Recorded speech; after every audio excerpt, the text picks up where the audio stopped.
dan eksternal.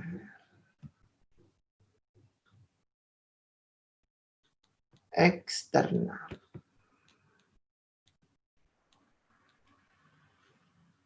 Nah, coba ada yang bisa mendeskripsikan, dipahami dulu lah. Apa itu lingkungan internal? Apa itu lingkungan eksternal?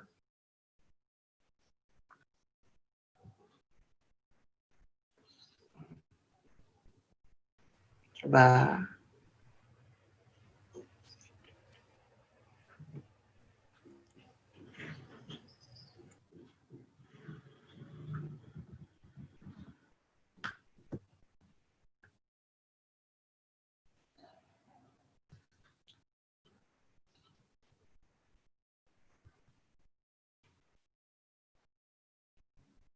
Dari ininya dulu lah.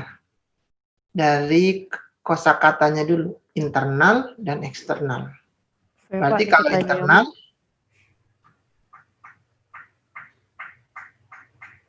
Pak. Halo. Gimana? Saya mau jawab. Boleh. Kalau internal itu dia yang dari dalam organisasi atau perusahaannya tersebut. Tapi kalau eksternal itu dari luar luang lingkupnya dari perusahaan atau bisnis tersebut. Betul ya, itu secara umum. Kalau internal itu berarti ada di dalam ya. Ada di dalam. Kalau eksternal itu ada di luar. Ya, jadi ada dua lingkungan itu. Lingkungan yang ada di dalam perusahaan itu sendiri ya. Dan eksternal itu faktor-faktor di luar. Ya, di luar daripada perusahaan yang dapat berpengaruh terhadap budaya perusahaan, terhadap kinerja, terhadap visi misi dan lainnya. Nah, kita buka materinya ya. Apa saja yang ada di faktor internal, apa saja yang ada di eksternal. Kita share. Oke.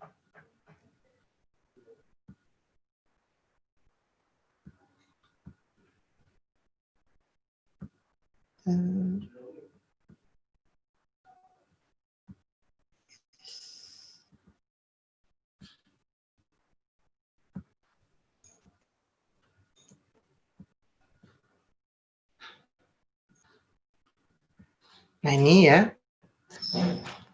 Ini lingkungan eksternal, lingkungan tugas, dan lingkungan internal. Kita bicara lingkungan eksternal dulu berarti ya. Tadi ada internal, eksternal. Kita bicara yang di luar dulu. Ya. Apa tujuannya? Tujuan daripada memahami materi tentang lingkungan di dalam perusahaan adalah menjelaskan kondisi lingkungan eksternal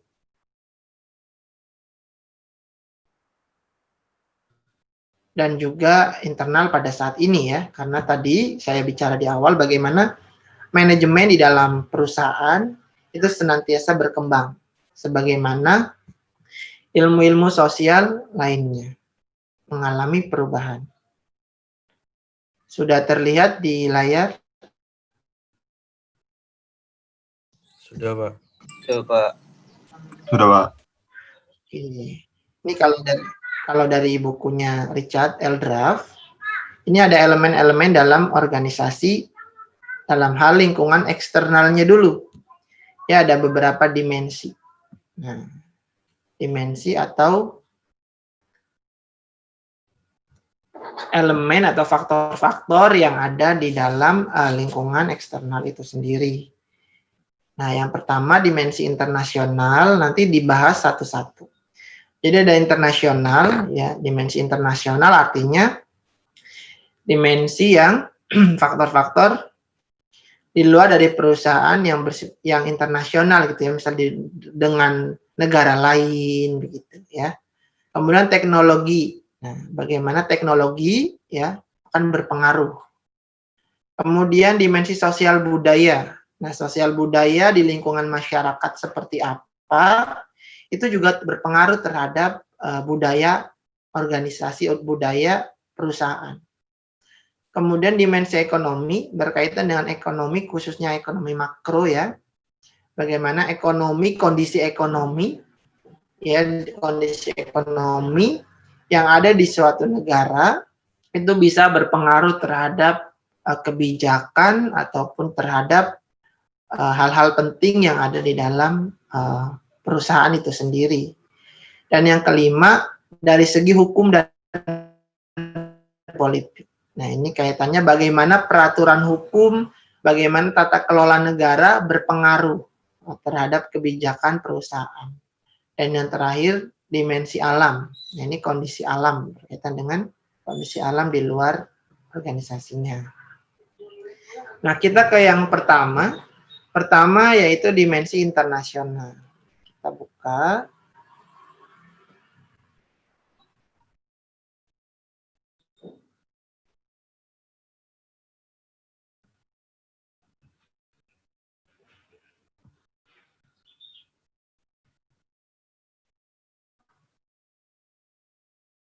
Nah, dimensi internasional adalah seluruh aktivitas di luar negeri. Nah, aktivitas di luar negeri yang memiliki dampak terhadap kondisi perusahaan kita, ya, terhadap tata kelola manajemen di dalam perusahaan.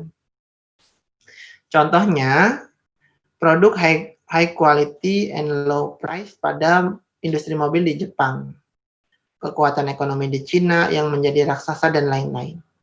Gitu ya. Jadi faktor luar negeri ini ya itu berpengaruh terhadap manajemen dalam perusahaan kita, berpengaruh ke internal kita.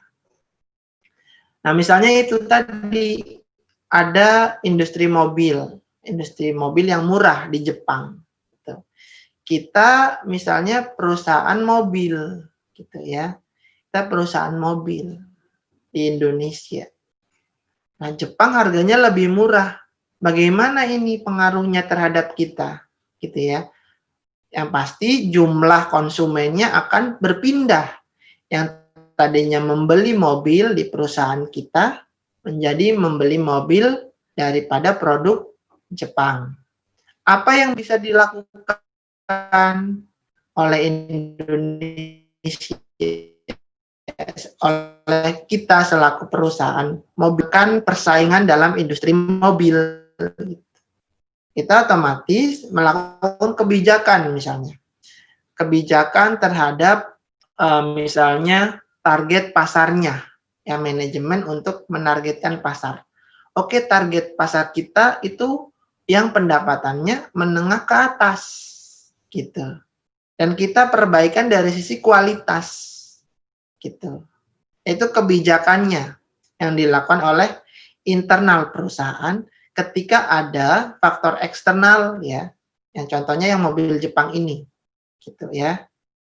Jadi dilihat, ya, tuh kekuatan ekonomi di Cina dan lain-lainnya, gitu ya. Jadi bagaimana kondisi di luar negeri, bagaimana perusahaan di luar negeri melakukan beberapa langkah kebijakan, kita juga harus mengikutinya atau bersaing, gitu, agar perusahaan kita dalam pengelolaan manajemennya tetap bagus, gitu.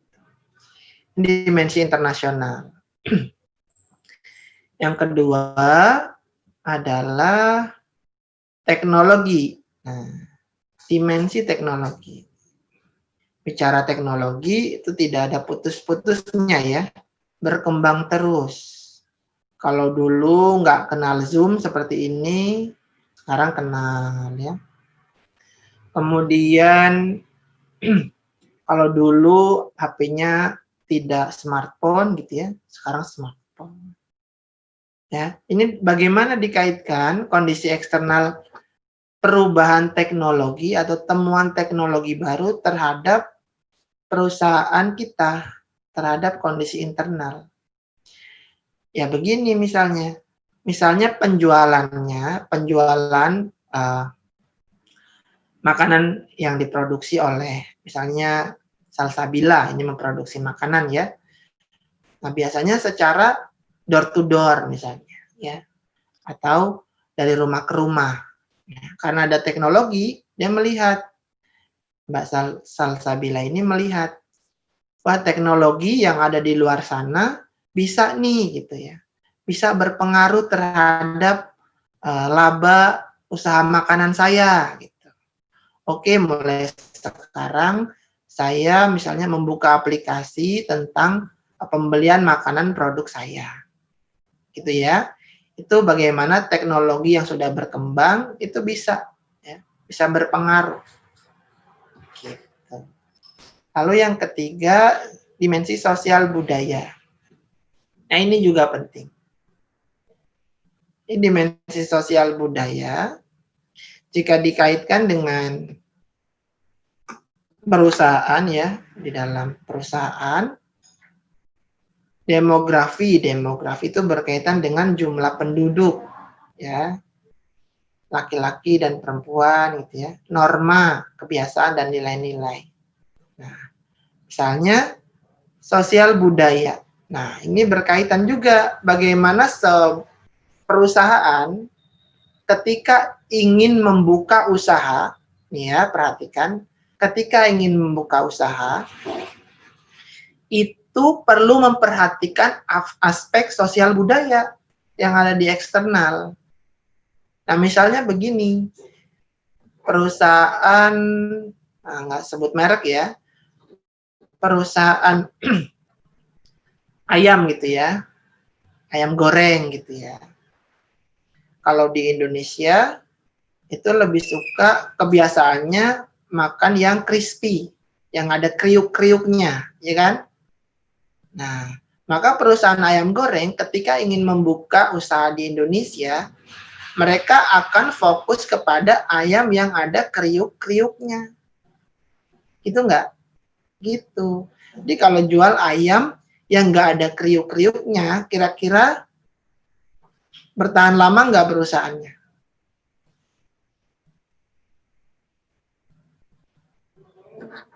Perusahaannya enggak akan bertahan lama. Karena kebiasaan orang Indonesia kalau mengkonsumsi ayam goreng, itu yang ada kriuk-kriuknya. Makanya perlu menyesuaikan itu. Dilihat dulu dimensi sosial budaya. Lalu yang keempat, dimensi ekonomi. Nah, ini juga nih. Nah, dimensi ekonomi ini berhubungan dengan kondisi ekonomi. Jadi ketika perusahaan ya dalam pengelolaan manajemen perusahaan di dalam bisnis yang tepat harus melihat faktor eksternal juga dari segi ekonomi. Misalnya tentang daya beli konsumen, tingkat pengangguran, dan lingkungan ekonomi organisasi. Misalnya daya beli, tentang daya beli. Kita lihat ya. Misalnya Khairul Anam ya ingin membuka produk minuman gitu ya, produk minuman di Papua misalnya. Gitu ya, produk minuman di Papua. Dia melihat Khairul Anam menganalisis dulu kondisi eksternalnya di sana ya. Daya belinya gimana?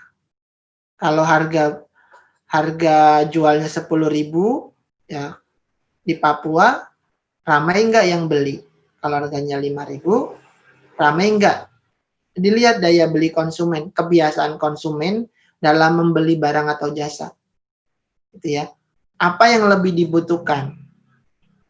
Nah, kalau misalnya di sana panas cuacanya, kemudian di sana terik, maka jual minuman di Papua misalnya, otomatis daya beli konsumennya meningkat karena mereka sering minum, gitu ya.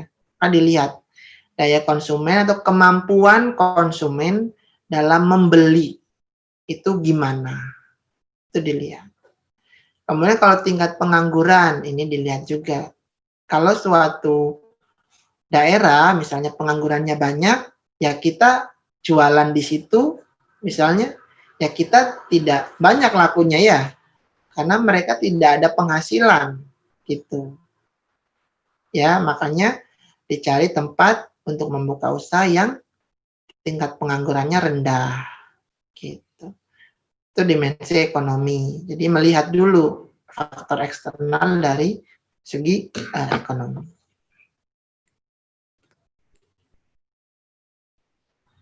Kemudian dari dimensi hukum. Nah,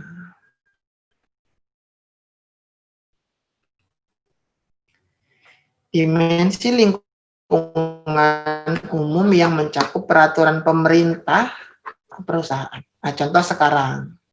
Contohnya sekarang, nah ini dimensi hukum.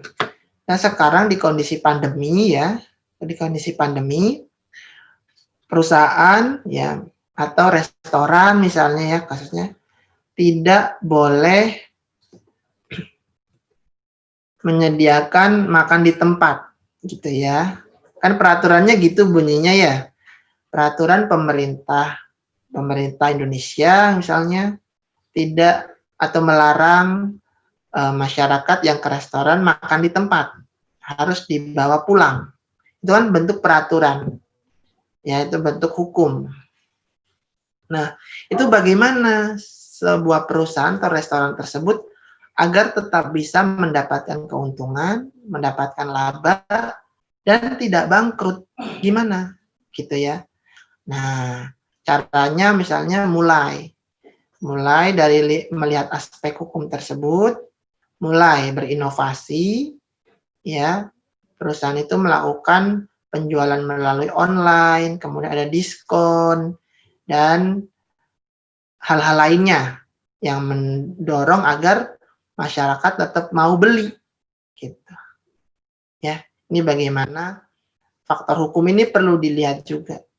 Jadi hukum, peraturan itu membuat perusahaan harus berinovasi agar tetap bisa bertahan.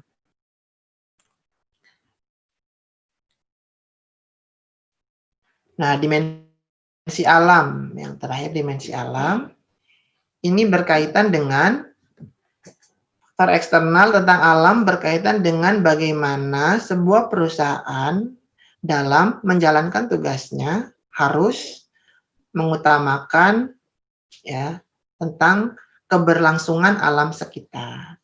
Ya.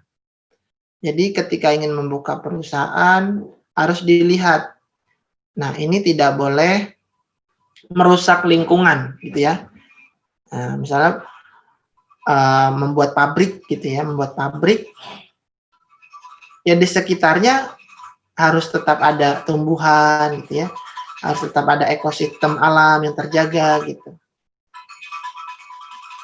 Dan dimensi alam saat ini ya untuk perusahaan merupakan hal yang utama, ya hal yang penting ketika melakukan usaha, gitu ya. Jadi alam diutamakan.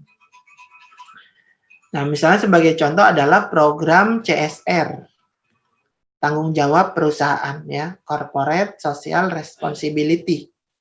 Nah, itu merupakan bentuk dimensi alam, ya. Bagaimana melihat agar lingkungan di sekitar alamnya tetap asri, lingkungan di sekitar perusahaan alamnya tetap asri, maka perusahaan bertanggung jawab mengeluarkan sejumlah uang untuk menjaganya. Nah, misalnya membuatkan bendungan gitu ya, kemudian membuat penanaman tanaman, tumbuh-tumbuhan gitu ya di sekitar area perusahaan gitu agar tidak terjadi pemanasan global gitu. Nah, aspek alam begitu. Jadi tidak hanya memikirkan perusahaan itu saya harus untung. Bagaimana caranya saya harus untung? Tidak. Tapi saya harus tanggung jawab juga terhadap alam, ya. Saya harus menjaga kelestarian alam. Ya.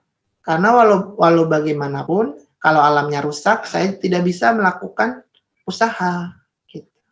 Makanya seringlah saat ini muncul yang namanya green economy, blue economy gitu ya. Nah, itu Itu salah satu bentuk daripada perusahaan itu harus memperhatikan faktor alam, kondisi sekitar. Itu yang pertama. Coba diulang lagi, ada berapa yang eksternal? 1,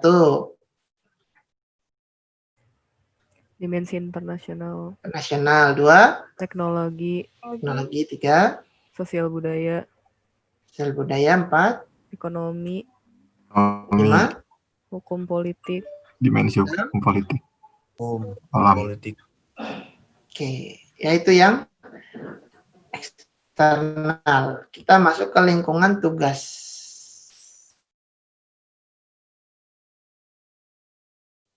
Nah, lingkungan tugas sebelum nanti ke internal ya. Lingkungan tugas mencakup sektor yang memiliki hubungan kerja langsung dengan organisasi. Memiliki hubungan kerja langsung. Nah, ini lingkungan tugas artinya bahwa perusahaan ini ya melihat gitu ya. Melihat aspek-aspek yang ada di sekitar perusahaan yang mendukung gitu ya. Jadi tidak hanya fokus kepada satu tapi beberapa. Nah, ini di sini ada diantaranya ya, diantaranya lingkungan tugas ya adalah pelanggan, ya kan? Pelanggan yang pertama adalah pelanggan. Kenapa pelanggan? Karena kalau perusahaan bisnis pasti fokusnya adalah menjual barang atau jasa untuk kepuasan pelanggan. Jadi pelanggannya dilihat gitu ya. Apakah mereka puas atau tidak. Nah, kalau sekarang kalau yang online gitu ya, penilaiannya melalui review misalnya. Bintang 1, bintang 2, bintang 3 atau bintang 5. Gitu ya. Mereka puas atau enggak. Ini perlu dilihat juga oleh perusahaan untuk melakukan kebijakan. Jadi bagaimana biar mereka puas gitu ya. Apa yang salah menjadi koreksi. Makanya yang pertama pelanggan atau konsumennya. Yang kedua pesaing. Nah, ini juga dilihat pesaing. Nah, pesaing ini juga lingkungan tugas yang termasuk ke dalam lingkungan eksternal. Ya. Pesaing artinya pesaing yang memproduksi barang atau jasa yang serupa atau mirip gitu. Ya, bukan pesaing yang lain-lain tapi yang memproduksi barang atau jasa yang serupa atau mirip. Gitu. Misalnya saya perusahaan yang bergerak di bidang industri kreatif gitu ya untuk batik misalnya gitu ya. Kemudian saya melihat pesaing lain yang sama memproduksi batik juga gitu ya. Nah, dilihat pesaingnya. Pesaing itu batiknya seperti apa? Kelebihannya apa? Lalu saya sebagai pengrajin batik juga harus bagaimana saya bersaing dengan perusahaan si B agar saya tetap bisa bertahan.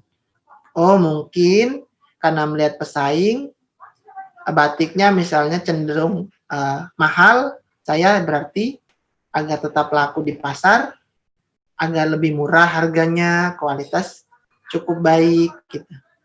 Makanya pesaing ini dilihat juga sebagai koreksi juga untuk perusahaan kita ya, agar tetap bisa bertahan. Lalu pemasok. Yang ketiga pemasok. Pemasok ini adalah supplier, ya, pemasok bahan bakunya. Ya, ini dilihat juga. Bahan bakunya dari mana?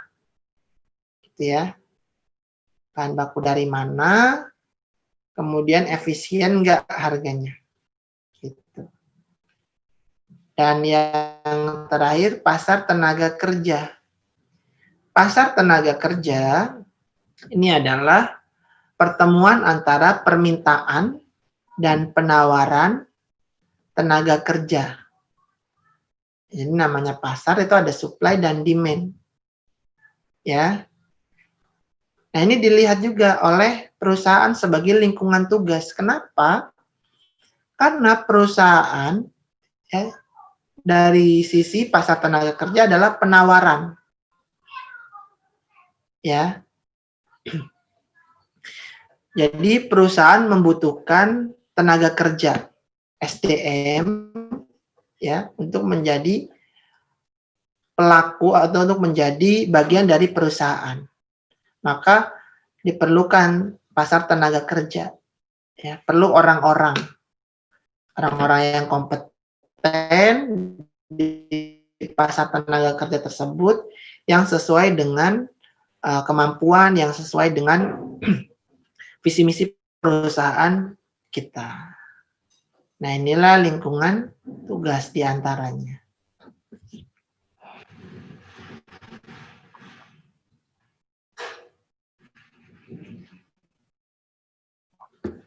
Mantap sekali. Bapak, kalau yang tadi pemasok itu contohnya apa, Pak? Nah, ini kalau pemasok, ini kan berkaitan dengan bahan baku mentah gitu ya, pemasok utama. Nah, ini contohnya misalnya perusahaan kita ya memproduksi batik. Ya kan? Batik. Bahan baku batik ya kainnya itu dari mana pemasoknya gitu. Itu sebagai lingkungan tugas. Lingkungan tugas daripada perusahaan. Kenapa? Jadi terjadi hubungan baik antara pemasok dan juga kita sebagai perusahaan. Jadi kita menginginkan dengan pemasok tersebut ya bahan bakunya harus bagus, bahan bakunya begini, begini, begini. Karena perusahaan batik saya ingin menerapkan kualitas. Jadi menjaga hubungan agar kualitas produk pemasok yang tetap yang menjadi bahan baku batik di perusahaan kita itu tetap terjaga. Hanya gitu. Jadi tidak asal-asalan. Jadi ada di balik itu, di balik bagusnya batik kita, itu berarti kualitas bahan baku dari pemasok juga bagus. Ada lagi? Kalau tidak ada, minum lagi ya. Kasih, Pak. Oke. Ini mulai panas.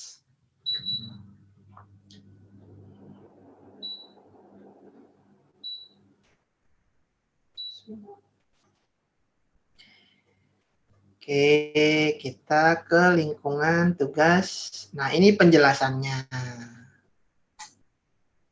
Ya kan? Ini penjelasannya tadi sudah secara umum, ini rincinya begini nih, kan ya. Pelanggan. Nah, semua orang dan organisasi memperoleh barang atau jasa dari organisasi kita, dari perusahaan kita. Ya, kita sebagai produsen, perusahaan, sasarannya adalah pelanggan. Jadi bagaimana pelanggan ini puas atas barang atau jasa yang kita produksi. Gitu. Pesaing ini tadi ya melihat perusahaan lain. Melihat perusahaan lain agar kita tetap bisa bertahan. Gitu, di dalam industri yang sama. Ini ingat ya, kalau pesaing bukan industri yang beda. Industrinya harus sama. Kalau batik, perusahaan kita perusahaan batik, kita melihat pesaingnya adalah perusahaan batik juga, gitu. Bukan perusahaan batik, tiba-tiba kita melihat perusahaan kaos gitu. Enggak, itu bukan apple to apple, ya. Perbandingan pesaingnya nggak sama, itu bukan pesaing, itu pasar lain, ya. Nih. Kemudian pemasok nih, tadi sudah saya jelaskan kan ya, bahan baku, ya. Bahan-bahan yang dibutuhkan oleh organisasi untuk menghasilkan output. Jadi pemasok ya sebagai penyuplai bahan mentah untuk diolah di perusahaan kita menjadi output barang atau jasa itu. Jadi output berupa barang lah ya. Gitu. Ya, jadi pemasok berkaitan dengan bahan bakunya harus berkualitas. Nah, yang pasar tenaga kerja ini tadi juga sudah saya singgung. Pasar tenaga kerja isinya orang-orang, ya. Ada permintaan tenaga kerja dan penawaran tenaga kerja. Ya, pasar tenaga kerja orang-orang di lingkungan yang dapat dipekerjakan untuk bekerja, ya kan? Jadi perusahaan dalam memilih orang, memilih tenaga kerja baru, ya itu perlu melihat kualitas tadi sudah, kualitas sesuai dengan visi misi atau enggak, ya, kompetensinya, ya, kemudian kemampuan manajerialnya yang ada 3 yang sudah dijelaskan di pertemuan awal, ya, ada kemampuan teknisnya bagaimana, kemudian kemampuan apalagi itu teknis, saya ulang, baca lagi ya, kemampuan teknis itu juga perlu dilihat.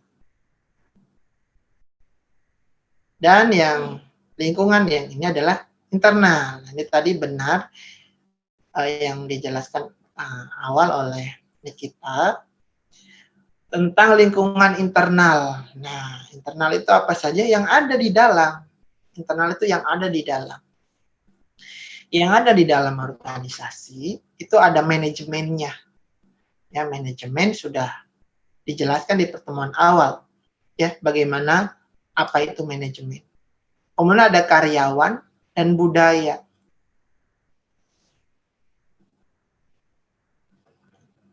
Nah, ini yang lingkungan internal. Nah, manajemen itu apa? Pengelolaan. Ya, bicara manajemen artinya pengelolaan. Ya, bagaimana pengelolaan di dalam manajemen tersebut? Dilihat dari apa? Dilihat dari struktur organisasi. Ya, pengelolaan orang-orang yang ada di dalam organisasi atau perusahaan dilihat dari struktur organisasinya. Ya, siapa yang bertanggung jawab kepada siapa? Kemudian yang kedua, karyawan. Karyawan itu orang-orangnya, SDM-nya. Ya, bicara SDM, ya ini berarti orang-orangnya. Bagaimana kompetensi mereka di dalam perusahaan, ya? Bagaimana kinerja mereka di perusahaan. Kemudian bagaimana kebiasaan-kebiasaan mereka di perusahaan, ya. Kepakaran mereka di bidang apa. Jadi kalau bicara ini saya jelaskan berkaitan dengan SDM, nanti lebih lengkapnya di manajemen sumber daya manusia, ya. Nah, ini internal adalah salah satu faktor internal perusahaan adalah karyawan. Karyawan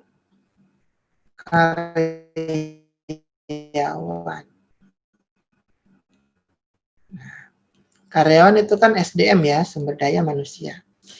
Nah, SDM di dalam perusahaan saat ini, nah ini kenapa begini? SDM adalah aset. Nah, kita jelaskan singkat, aset. Aset, kenapa aset? SDM itu aset. Aset berarti butuh perawatan, betul ya? Kalau di akuntansi, nah, aset kan mengalami penyusutan ya. Ya kan? Begitu juga dengan SDM atau karyawan.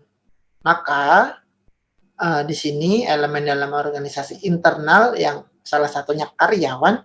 Karyawan merupakan sumber daya manusia dan merupakan aset yang dimiliki oleh perusahaan untuk dikembangkan.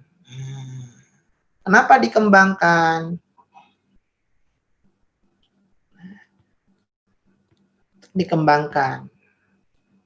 Karena apa? Agar kompetensi mereka semakin bagus dalam hal bekerjanya. Ya, misal diberi pelatihan, ya kan? Misalnya Hilda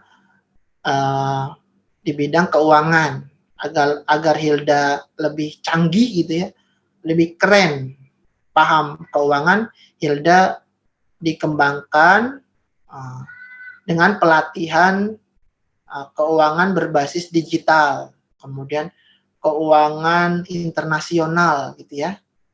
Diberikan pelatihan demikian agar kualitas Hilda semakin meningkat. Kemudian dikaitkan dengan manajemen. Ketika karyawan ya memiliki kompetensi yang bagus, maka secara langsung akan berpengaruh kepada pencapaian visi dan misi organisasi secara efektif dan efisien. Gitu. Ya kan? Nah, itu kaitannya gitu. Kalau SDM-nya kompeten, SDM-nya semakin bagus, maka akan berpengaruh kepada visi dan misi. Ya. Output perusahaannya, tujuannya tercapai. Ya, goals-nya tercapai dengan tepat waktu dan tepat guna, efektif dan efisien. Nah, ini berkaitan dengan karyawan. Kemudian yang ketiga budaya. Coba, maksudnya gimana sih budaya itu di dalam perusahaan? Kenapa dia menjadi bagian daripada internal faktor?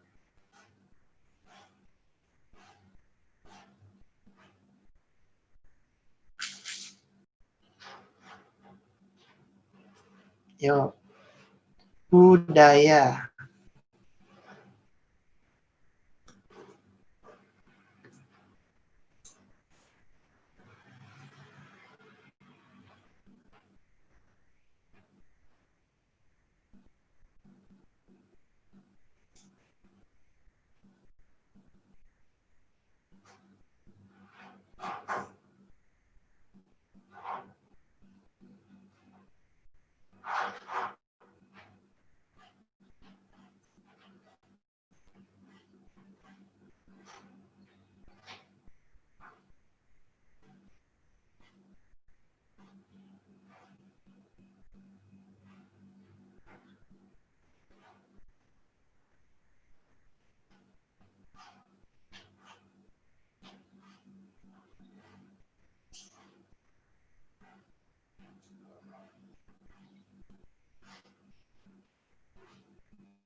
Budaya maksudnya gimana budaya? Budaya perusahaan.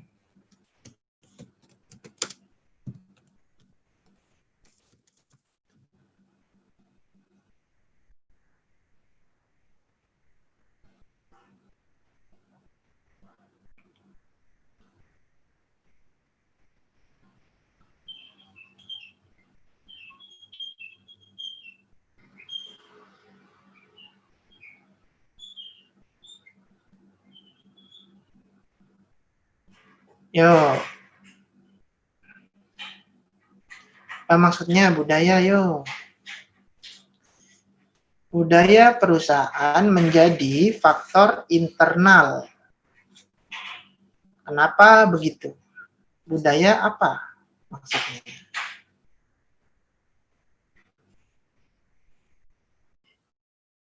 Boleh.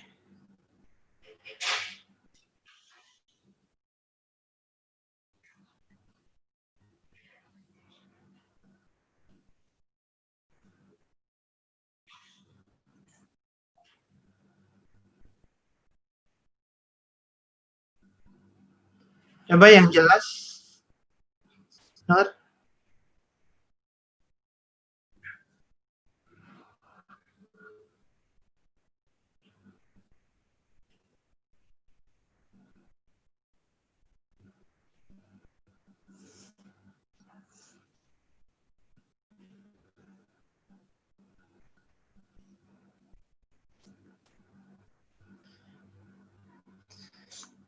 Jadi suaranya putus-putus ya, yang saya tangkap kan dalam perusahaan berbeda menjadi nilai.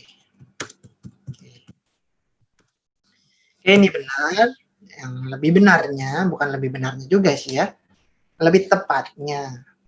Jadi kalau budaya di dalam perusahaan kenapa menjadi bagian daripada faktor internal perusahaan? Karena budaya berbicara tentang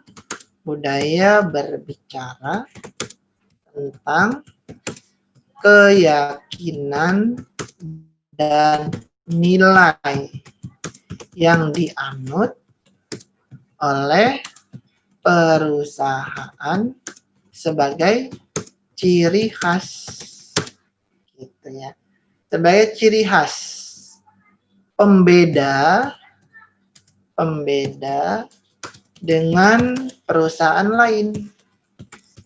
Nah, ini pengertian dari buku Organizational Behavior, bukunya Stephen Robin.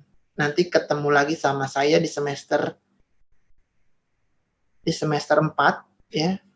Organizational Behavior.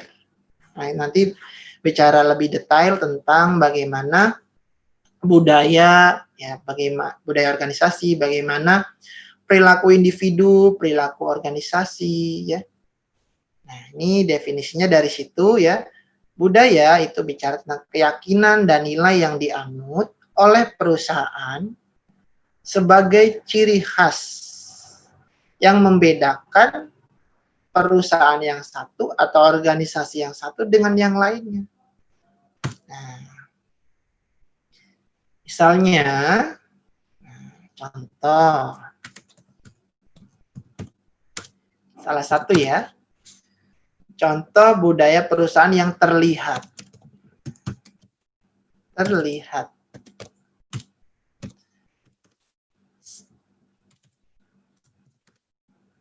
Seragam.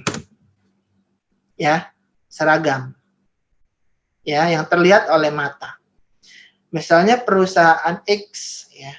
Ini X terus kalau contoh kasihan ya. Perusahaan AA lah ya. AA. Perusahaan AA kalau Senin seragamnya putih. Ya. Selasa abu-abu. Merah abu-abu. Rabu kuning. Gitu. Jadi ketika itu menjadi ciri khas ya. Berarti kalau kita melihat perusahaan AA, melihat yang berbaju putih gitu ya, oh ini pasti perusahaan AA. Gitu. Ya kan? Melihat hari Rabu pakai abu-abu, oh ini perusahaan AA juga. Itu contoh budaya yang terlihat. Budaya yang terlihat dan ini menjadi pembeda kan? Ya kan? Jadi pembeda ya. Nggak sama pembeda dengan perusahaan yang lain. Ya putih berarti AA, kalau yang perusahaan lain nggak putih gitu ya. Putih belang-belang atau apalah gitu ya. Itu kurang lebih. Kalau bukan yang kasat mata, contohnya dari segi keterlambatan misalnya. Ya. Misalnya perusahaan AA ya. Kalau karyawannya datang tepat waktu dan pulang tepat waktu akan mendapatkan reward atau mendapatkan hadiah ya. Hadiah apa? Misalnya hadiah liburan. Misalnya ya, benar juga nggak apa-apa. Misalnya liburan ke Belanda lah. Contohnya yang bagus-bagus saja ke Belanda. Wah rajin tuh, ya. Karyawan AA rajin, berangkat tepat waktu, nggak pernah telat, pulang juga tepat waktu ya. Itu menjadi budaya, jadi pembeda, gitu ya. Jadi ciri khas, ciri utama daripada perusahaan itu. Nah ini ya, ciri khas itu ya harapannya akan melekat di dalam setiap karyawan ya sehingga karyawan menjadi terbiasa ya, tidak misalnya terbiasa tidak telat dan lain-lainnya gitu ya. Itu akan menjadi budaya tersendiri budaya yang unik yang ada di dalam perusahaan, dan itu akan menjadi faktor internal yang memberikan kekuatan di dalam perusahaannya. Yo, sampai sini dulu. Ada yang haus, minum. Ada yang lapar, tahan dulu. Ada yang lagi buka WA, tahan dulu.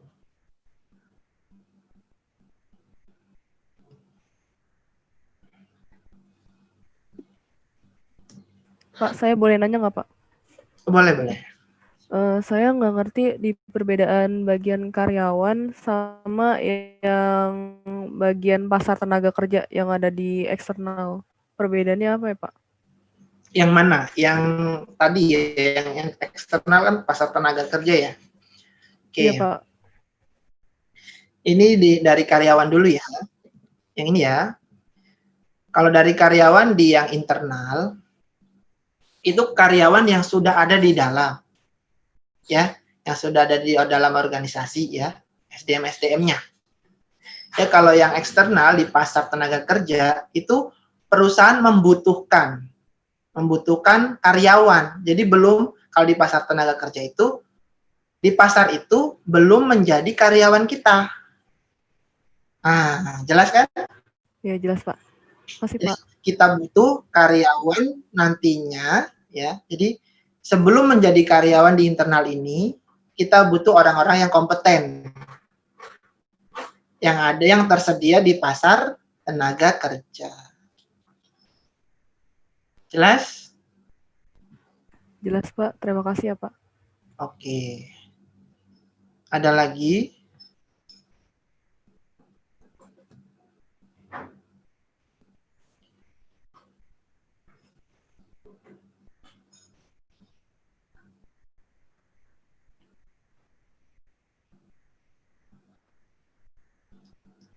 Oke.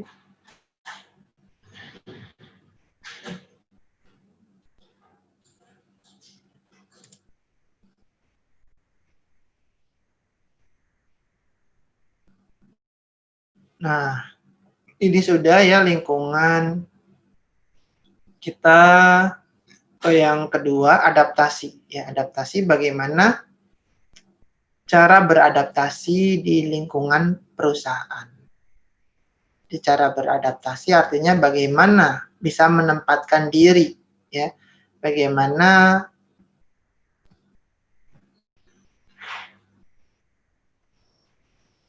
SDM itu ya dapat menempatkan diri, dan perusahaan dapat menempatkan diri di lingkungannya bagaimana.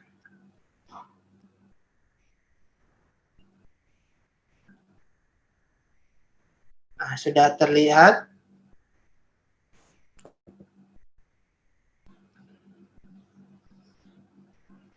Nah, adaptasi terhadap lingkungan.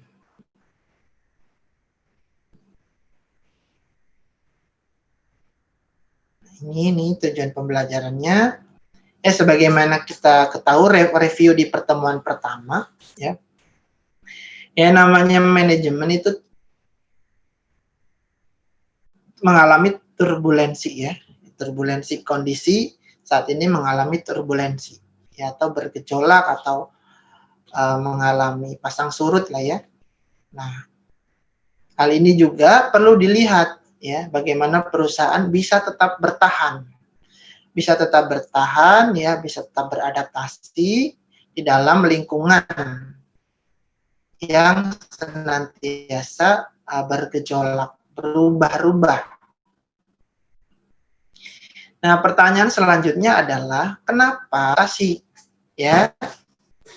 Nah, sini ya, jika organisasi menghadapi ketidakpastian, diputus-putus ya, ketidakpastian yang meningkat sehubungan dengan persaingan pelanggan, pemasok, atau peraturan pemerintah, manajer ya, orangnya dalam manajemen itu dapat menggunakan beberapa strategi ya, strategi yang dilakukan untuk beradaptasi ya, menghadapi berbagai macam perubahan ya, termasuk bagaimana harus memikirkan tentang kemitraan antar organisasi, melakukan merger atau penggabungan atau usaha bersama.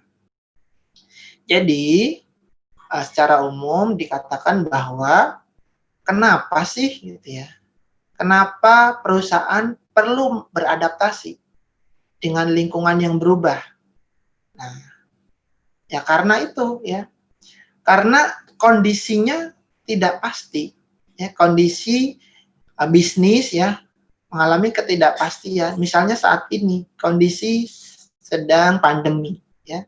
Banyak perusahaan yang melakukan pemutusan hubungan kerja kan ya. Nah, itu kan bagaimana ya? Kemudian ada yang perusahaan mendekati kebangkrutan. Ya, kan itu ketidakpastian. Kondisi seperti ini kan tidak tahu ya.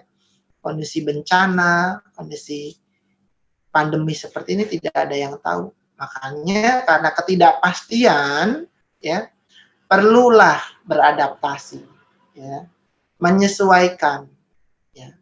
Misalnya tadi kondisi seperti saat ini perusahaan labanya mengalami penurunan karena permintaannya berkurang. Ya kan? Permintaan produknya berkurang. Bagaimana cara beradaptasinya agar perusahaan ini tetap bisa bertahan, tidak mengalami kebangkrutan? Nah, cara beradaptasinya misalnya dengan mengurangi jumlah tenaga kerja, ya kan? Kemudian bekerja sama dengan perusahaan lain, gitu ya, untuk memproduksi barang yang sama, bekerja sama karena lebih mudah dan tidak memerlukan banyak biaya. Itulah contohnya. Dan mengapa adaptasi ini penting dilakukan oleh organisasi perusahaan.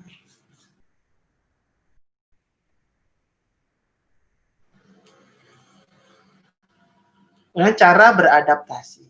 Ini ada istilah-istilah ya. Nah, bagaimana cara beradaptasinya? Yang pertama, ada boundary spanning rules. Ini menjalin koordinasi dengan elemen-elemen kunci di lingkungan eksternal untuk ketahanan dan kemajuan organisasi.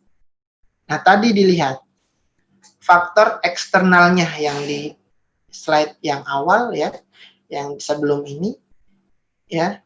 Jadi melakukan koordinasi dengan elemen-elemen kunci di lingkungan eksternal.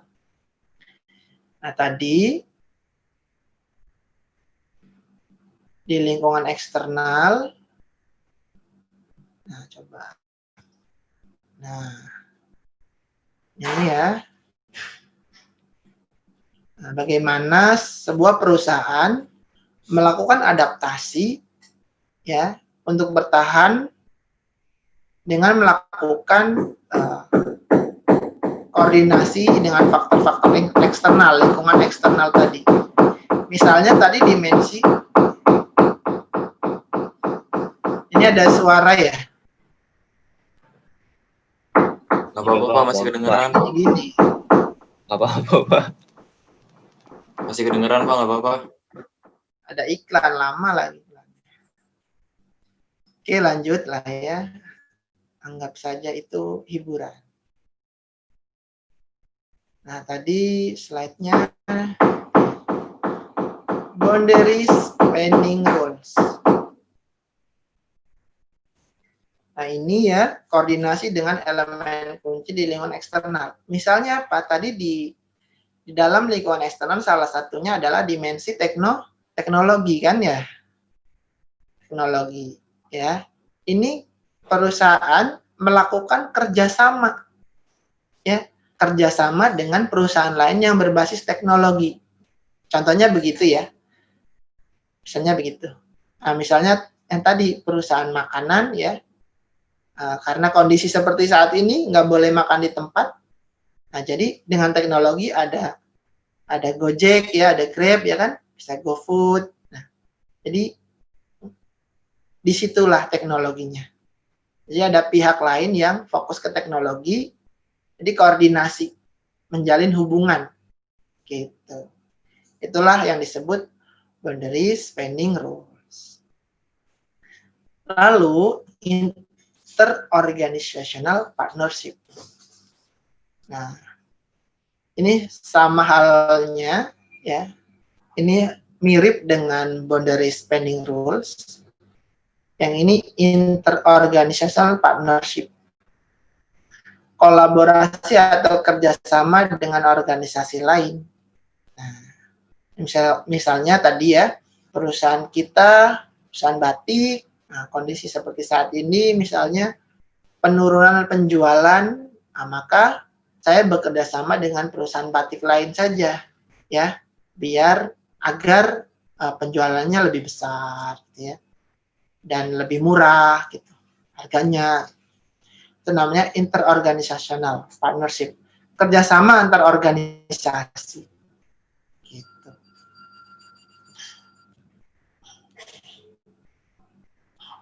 Cara beradaptasi ketiga, merger. Nah, kalau mendengar merger, artinya menggabung, digabungkan, ya, penggabungan. Ya, perusahaan misalnya akan mengalami kebangkrutan, gitu ya. Kemudian saya investor ingin melakukan merger, ya, agar lebih besar perusahaannya, gitu. Di merger, digabung perusahaannya dan menjadi nama baru. Nah, nanti mahasiswa bisa belajar merger dan acquisition, merger dan akuisisi.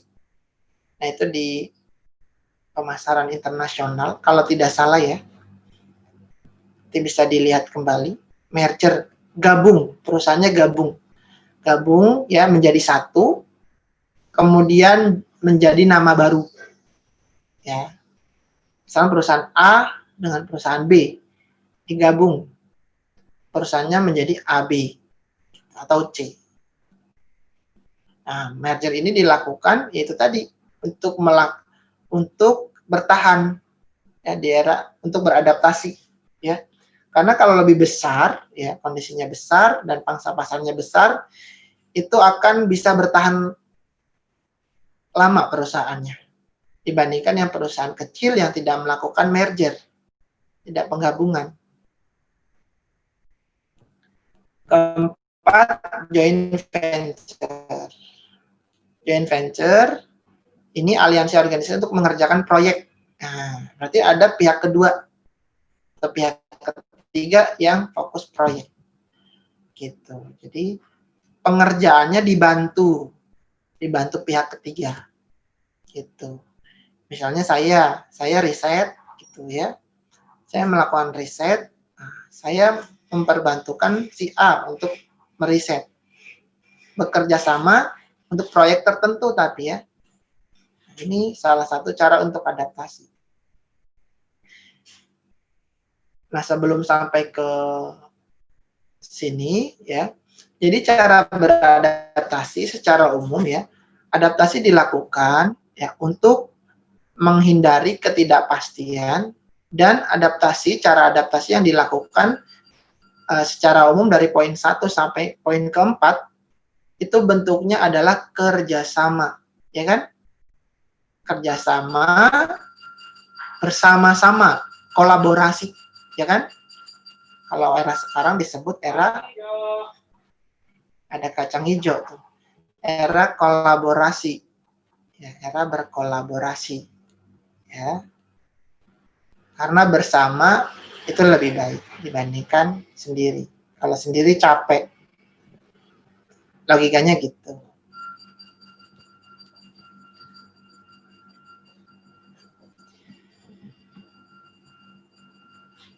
Lalu ini lingkungan dan budaya. Nah, tadi ya, budaya itu nilai, ciri khas yang menjadi ciri khas. Ya, nilai dan keyakinan yang dianut oleh karyawan dalam satu perusahaan yang menjadi ciri khas.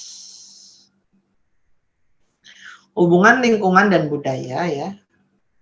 Lingkungan eksternal mempengaruhi budaya. Kalau lingkungan eksternal mempengaruhi budaya.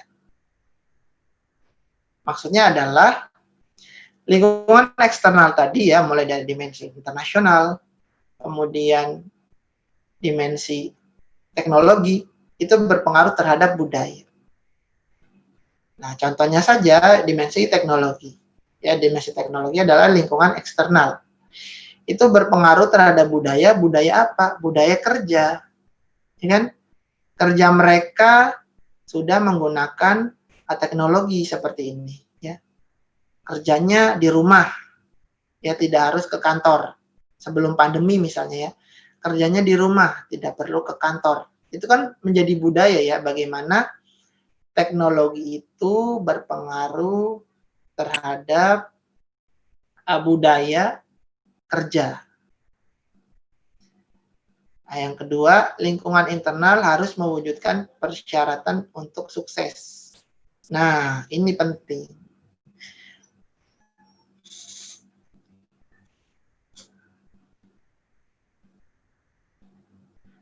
Lingkungan internal, ya, ada tadi manajemen, kemudian ada karyawan, dan ada budaya, ya kan? Lingkungan itu mewujudkan persyaratan untuk sukses. Jadi, suatu perusahaan atau organisasi apabila ingin sukses, ini ya, tipsnya ya, agar ingin sukses, maka benahi dulu internalnya. Paham nggak? Kalau internalnya bagus, internalnya solid, outputnya pasti solid. Outputnya pasti bagus. Makanya di sini ditulis lingkungan internal harus mewujudkan persyaratan sukses. Ya. Jadi kuncinya adalah di internal. Kuncinya di internal.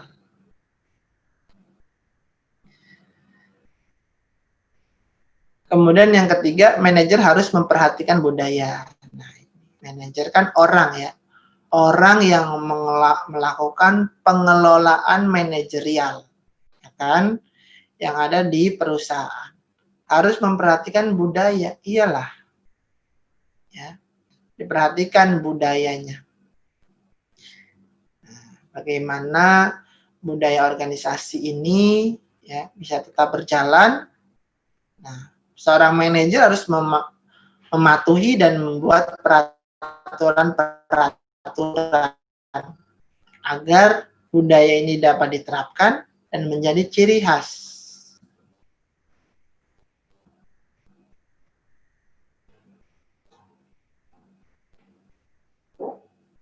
Nah,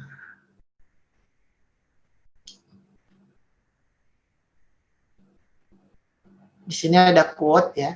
Kenali cara-cara budaya dapat membantu atau melukai departemen Anda.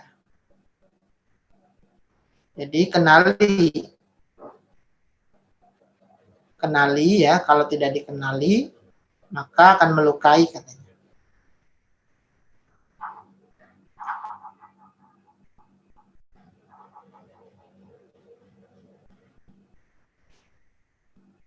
Nah, sampai sini ada yang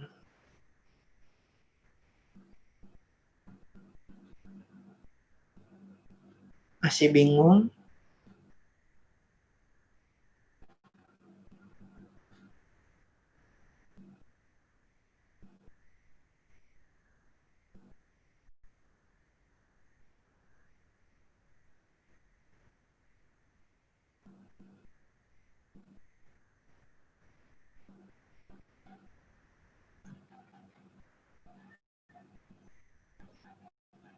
Oke, ini dulu, di review dulu, diperhatikan dan dipahami dulu tadi yang sudah saya jelaskan.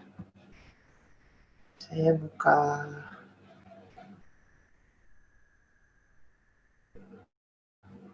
LMS.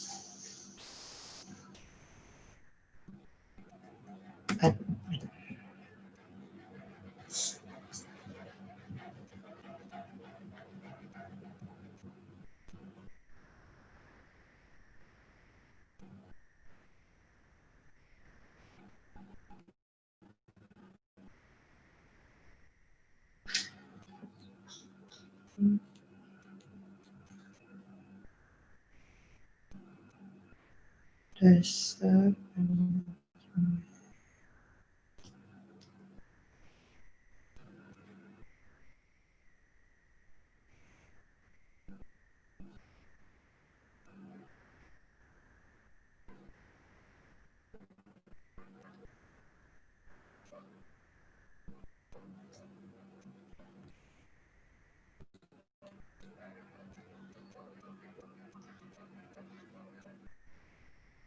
Oke, ada yang ingin didiskusikan? Apa belum ada? Apa ada yang mau menambahkan juga boleh. Ya, sharing ilmu boleh terkait topik lingkungan perusahaan dan budaya.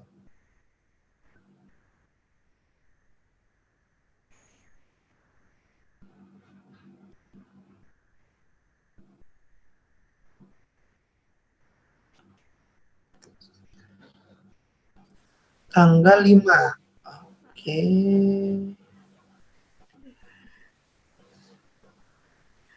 Bapak, saya mau nanya.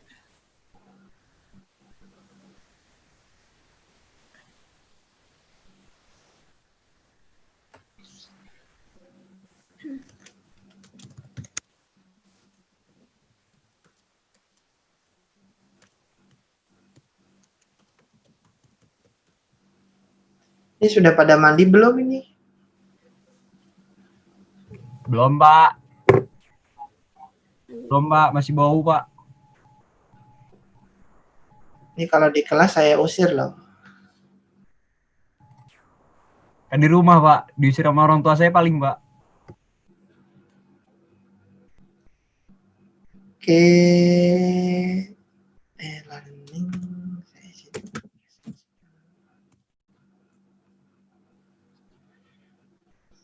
Oke, sembari menunggu pertanyaan kalau ada yang didiskusikan, saya absen aja ya manual ya. Dengarkan dan buka wajahnya, jangan ditutup-tutupi. Ya. Saya stop share tadi ya. Oke, kalau disuruh buka gini semua. Ini yang cowok ya, ini gini, kan? Yang perempuan cepet-cepet gini-gini, kibas-kibas ya. Yang pakai hijab, yang pakai make up, ada nggak? Jangan pakai make upnya tadi ya. Oke, Raihan Muhammad Ma'ruf. Ada nggak Raihan?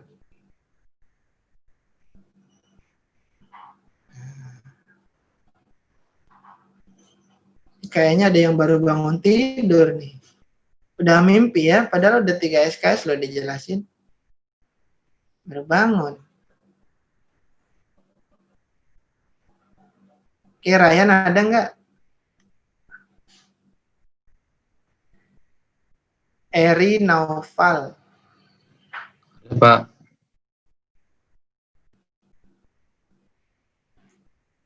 Oke.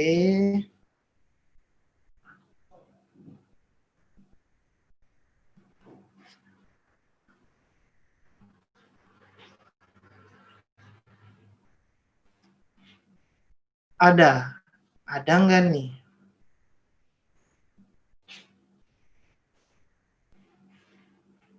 Ada Saputra.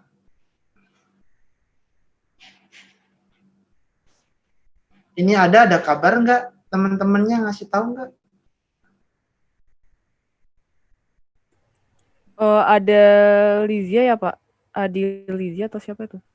Ada Saputra. Nah, ini teman sekelasnya nih, ketua tanggung jawab. Kabarin.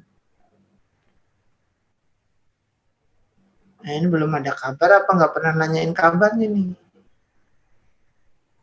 Ini kebanyakan Alpa nanti nggak bisa ikut UAS loh. Kasihan.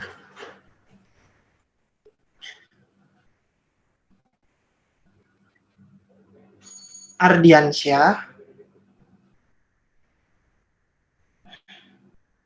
Hadir, Pak. Hadir. Fadil.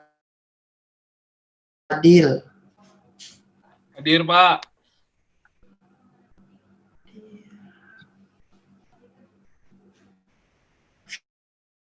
Firda Dewi Kirana. Hadir, Pak.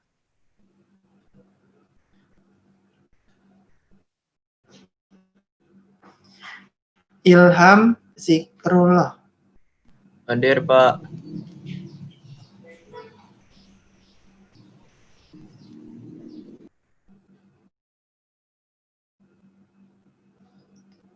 Javier. Hadir, Pak. Khairul Anam. Hadir, Pak. Miftahul Jannah. Hadir, Pak. Muhammad Fajri. Hadir, Pak. Muhammad Nur. Nikita. Hadir, Pak. Ratu Alia. Hadir. Ratu jangan joget-joget ya. Bapak. Salma. Hadir. Hadir, Pak. Salsabila. Hadir, Pak. Siti Maimunah. Oh iya.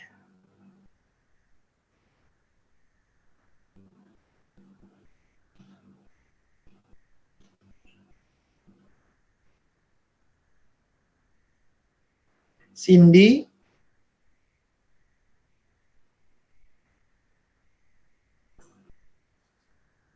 Cindy. Hadir, Pak. Oh, ada orangnya. Hilda. Saya. Hilda jangan nangis. Lagi pilek, Pak. Belum sembuh. Lagi pilek, cepat sembuh ya. Nugroho. Pak. Aldiza. Sakit, Pak.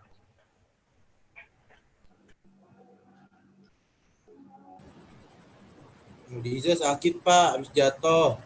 Kecelakaan, Pak. Silakan. Kenapa? Azab. Nubruk, Pak, nubruk. Jatuh dari motor, Pak. Kenapa itu? Tabrakan, Pak. Tabrakan, Pak. Kan, Pak. Berantem sama transformer. Ini beneran loh. Serius, Pak. Serius, Pak. Serius, Terus saya tulis Aldiza. di sini tabrakan dengan transformer gitu. Tabrakan sama mobil, Pak. Kelihatannya beneran, Mobil, Pak. Sama dua Tabrakan, bocil Pak. aku, Pak. Malam-malam. Ipon, Pak. Leset aspal, Pak. Ada bukti night ride, Pak. Kaisa Nindya. Hadir, Pak. Hadir. Adinda Maulidia Maharani. Hadir, Pak. Muhammad Fayyad. Hadir, Pak. Dafa Arsya. Hadir, Pak, hadir. Dafa di kelas A juga ada ya? Ada kayaknya, Pak. Kembar berarti. Saran, Pak, namanya, Pak. Maulana Muhammad. Hadir, Pak. Raihan Femi. Hadir, Pak. Hadir, Pak. Mutiara Putri. Sakit, Pak, katanya, Pak. Kata siapa? Kata Google. Yo. Dia izin ke saya sakit bilangnya. Nanti dia mau ngabarin ke Bapak. Katanya habis kelas. Ngabarinnya ke akademik nanti di approve atau tidak sakitnya. Nanti akademik yang merubah. Baik. Kalau saya hanya bisa menulis hadir dan tidak hadir. Ya. Mutiara tadi ya? Oke.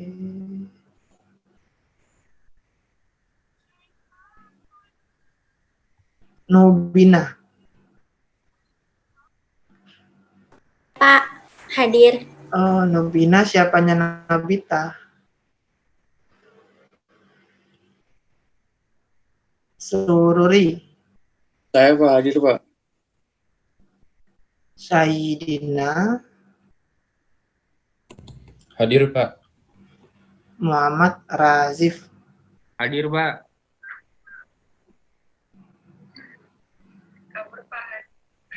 Praditya. Hadir Pak, hadir.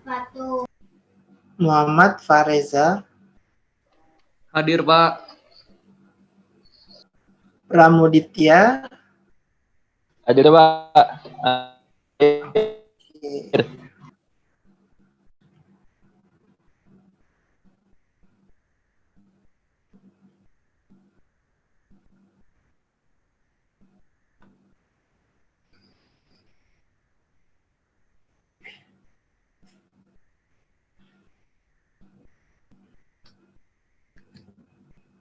Nah, udah pada ngantuk kayaknya. Ada yang gini, ya kan?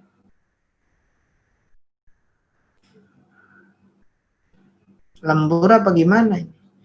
Ada yang mau didiskusikan materi pertanyaan terkait materi pertemuan kali ini?